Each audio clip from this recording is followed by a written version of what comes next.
discussing about it. The question is, what are we doing? The problem that some of us have is that we feel helpless. We hold the view that we are not in political positions, and therefore we cannot influence processes. My good friend Pole Pole is here, and he is a politician whom I know.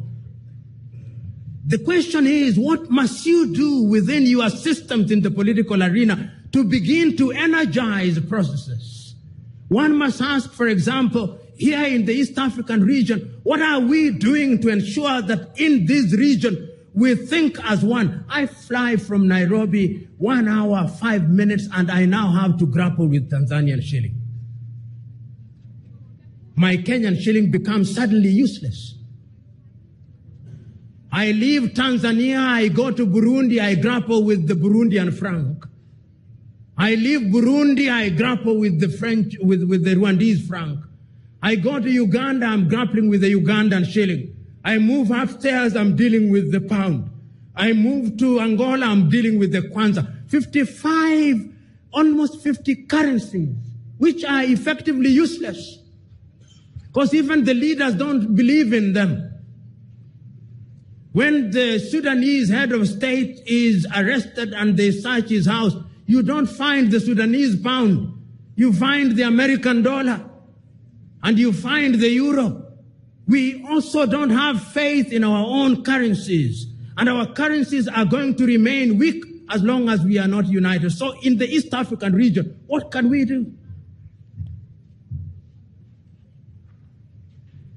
I travel and I get to Julius Kambarage International Airport, and I'm told very politely, as is the culture in Tanzania, jaza fomu ya kuingia.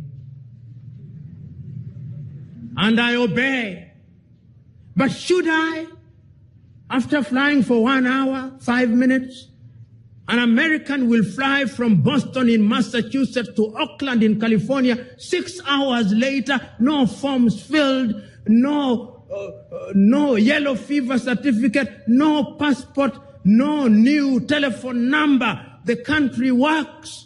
Here, I'm now in 255, having migrated from 254. I'm dealing with Tigo, and even Tigo is not Tanzania. I'm dealing with Airtel, even Airtel is not Tanzania. I'm dealing with Vodafone. We own nothing. Pole pole.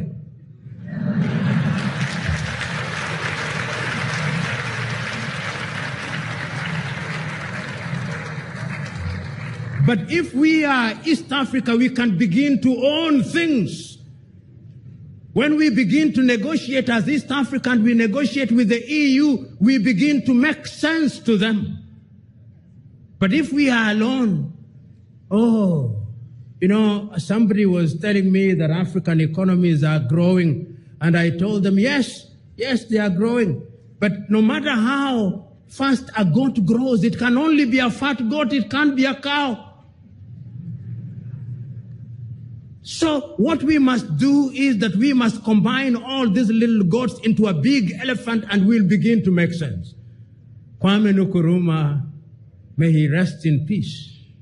How relevant you are 56 years ago today, when you spoke on that day in Addis Ababa, Ethiopia, and reminded us that Africa had to unite. If today I were to write, as Nkosana and Lamini Zuma wrote in the year 2013, if today I were to write a letter to our founding fathers who died several years ago, this is how the letter would read. I would not name all of them, but I would name the following. I would say, Dear Kwame Nkrumah, Dear Kambarage Nyerere, Dear Patrice Emery Lumumba, Dear Modibo Keita, Dear Ahmed Sékou Touré, Dear Thomas Sankara, dear Nelson Holisa Mandela, we are gathered here today in Dar es Salaam, Tanzania, on this 25th day of May in 2019. And we are pretending to be discussing a new subject, but we are not.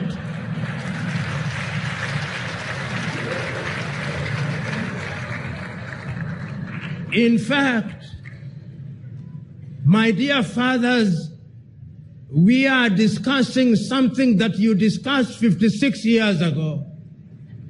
And we are now recognizing that you warned us that if we did not unite, we will be conquered again. I am sadly reporting to you that we are being conquered again. We are being conquered again in the manner that you feared, and I'm now telling you that this time round our conquest is a little more subtle. I am telling you, Okyere, that now, although in 1961 you had created the University of Ghana at Legon, and you had also created the University of Science and Technology, in many African universities we are now accommodating Confucius Institutes. Okyere, we do not know what they are going to teach there in 100 years' time.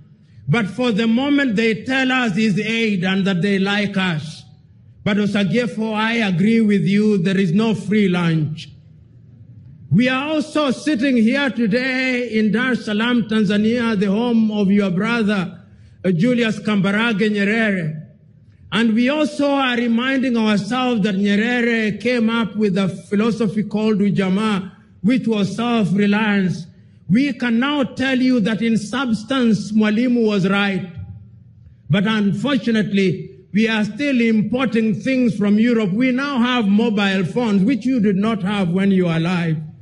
But unfortunately, Mwalimu, those mobile phones, none of them is made in Africa.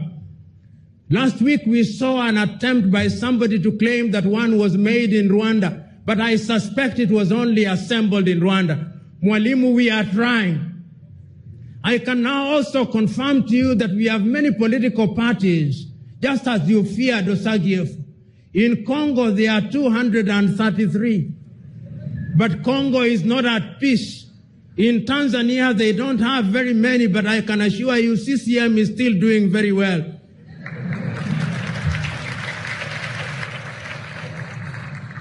But Tanzania is the exception rather than the rule. After every election, Mwalimu, we fight. In Kenya, we did. Then we shake hands. Then we fight. Then we shake them again. We are in the business of shaking hands. In Central Africa, we are fighting. Our young men and women are drowning in the Mediterranean Sea. We now know you are right. And therefore, going forward, we are today taking a solemn vow that each one of us will use the resources at our disposal, and that we are going as a product of this conference to send a paper which will emanate out of Julius Kambarage Festival, which paper will be sent to the African Union. And that paper will tell the African Union that there is a sense of urgency. And it will not stop there.